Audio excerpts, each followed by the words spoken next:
প্রিয় দর্শক আসসালামু আলাইকুম। দর্শক আপনাদের প্রীতি ও শুভেচ্ছা জানিয়ে শুরু করছি আমাদের আজকের প্রতিবেদন। তো দর্শক আজকে আমরা এক অসহায় মেয়ের গল্প তুলে ধরব, যার নাম হচ্ছে প্রিয়া। তো প্রিয়া আগে ইউটিউবে আসেনি, এই প্রথম। তো প্রিয়ার বৃদ্ধ মা আছে, ছোট একটা ভাই আছে। প্রিয়ার বাবা নেই। প্রিয়ার বাবা যখন তার ছোট ভাই হয় তখনই প্রিয়ার বাবার একটি বিয়ে করে নেয়। তো বেশ কিছুদিন খরচ দেওয়ার পরে তারপর আর কোনো যোগাযোগ রাখে নাই। তো প্রিয়া তার বাবাকে খুব ঘৃণা করে। তো প্রিয়ার মা প্রিয়াদের বড় করতে অনেক কষ্ট করে বড় করেছে। তো প্রিয়ার মার প্রতি খুব ভালোবাসা, স্নেহ।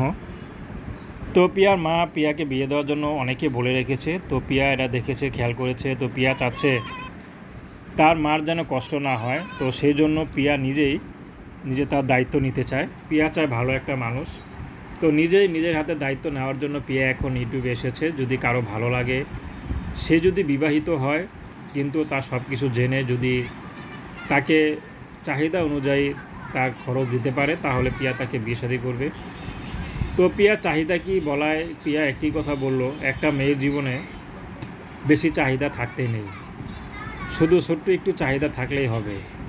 দুটা ভাত, দুটা কাপড় আর স্বামীর ভালোবাসা যে সংসারে থাকে, সেখানে আর কিছু লাগে না।